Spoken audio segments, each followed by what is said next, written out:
Hi guys, how you doing? This is a bit of a spur of the moment video. I'm outside, I'm on my phone again, so again apologies about the quality of the recording. But something's been bugging me recently and I thought it would be nice to talk about it. And that's the word HEMA. Now, the word itself doesn't bug me at all. I think it's a perfectly good word. It stands for Historical European Martial Arts. And it's been in use for probably round about a decade or so. It was originally used predominantly and brought into the public consciousness by the Historical European Martial Arts Coalition, which was formed 12, 15 years ago, something like that. The main driving force behind the term Historical European Martial Arts, or HEMA, was Matt Easton from the Scholar Gladiatoria channel. He's a regular on this and I sometimes appear on his. But it seems to be fairly recently there's been a bit of a backlash against this word HEMA. And to be honest with you, whilst I understand it, I think it's a bit silly. A lot of people are saying, oh well, I don't do HEMA, when clearly they do. Historical European martial arts. So anything kind of pre-Second World War, all the way back to the beginning of recorded history, that's based from somewhere within Europe, and it's a fighting system, falls within the compass of HEMA. Now, the general gist of the argument against saying I do HEMA is that HEMA's grown quite a lot, and there are lots of different subsets within HEMA, and the most common and most popular is kind of a generic longsword based mainly on Germanic systems, but with influences from other things. And those people tend to gravitate towards tournament fighting. Now, I'm not going to go into tournament fighting versus real martial arts, well, at least not in this video, but at some stage we will talk about that. But these people, there are people out there that feel that what they do isn't represented by this major group within HEMA, this longsword group. And I get that, because that's true of me. I'm predominantly involved in Renaissance English backsword and a few other assorted weapons, and English Georgian bare-knuckle boxing. And neither of those, clearly, are medieval longsword of a Germanic variety. But that doesn't mean I'm against the word HEMA. From my point of view, and I've been involved in this hobby for a long time, certainly longer than it's been called HEMA, for years and years and years, it didn't really have a name. And one of the big issues I had when people asked me, what is it you do, was I didn't have any kind of nice, easy thing to say, this is what I do, that they could go away, they could read about, whereas now I do HEMA.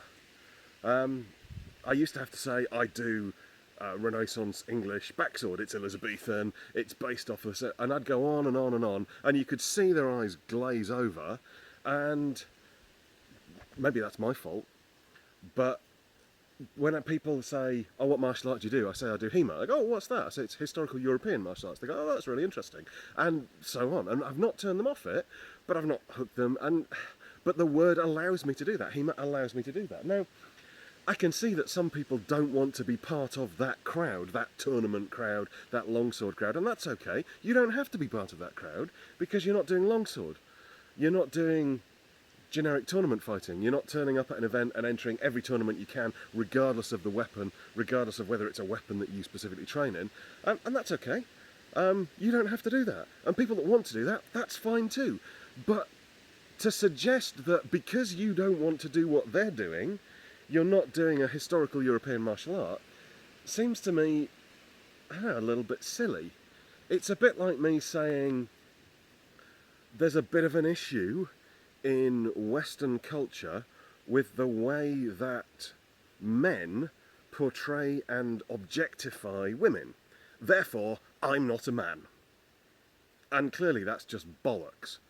I don't have to agree with the predominant cultural norms to be part of that culture. And That's exactly the same within martial arts. I did karate for many, many years, but I didn't do a generic form of karate that was drawn from many sources and went along to tournaments and fought in this way that didn't look anything like the way I trained. I did Shotokan, and I trained in a dojo, and form and technique were very important, but I still did karate. And I don't really get why it is that there's this backlash against terms that describe what we do because we don't like some of the other people it also describes. You know, that's... Just train. Get your sword, train with your mates, teach your students, and be as good as you can.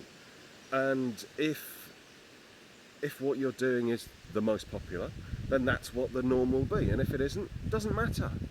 You know, who cares at the end of the day? What matters is that we develop the arts that we're practicing and we get them out there and we draw more people in and we let people realise that historical European martial arts have a varied and rich culture and a varied and rich background, and they're fantastic fun and they're great, and you can do them too. And at no point are we saying, but you have to do this particular form of HEMA. We're saying, I do HEMA, come and train with me. So what I'm going to do is close this video now, because I could rant for a long time, and when I get on my soapbox, it's not pretty. So I'll close by saying, I do HEMA, come and train with me. I train in Guildford and Surrey. I'll come to you. Wherever you are in the world, if you want me to come to your club and teach, I am willing to do that. We'll talk about expenses and things, and I do have to charge a certain amount because if I'm away, my wife doesn't work and we don't bring any money in at all, and sadly I'm not rich enough to be able to say, yeah, I'll travel anyway, but I will come to you. I'll come anywhere in the world, or you can come to me. And however long you're here for, I'll teach you. So I do HEMA, come and train with me. It's awesome, you'll love it. Okay guys.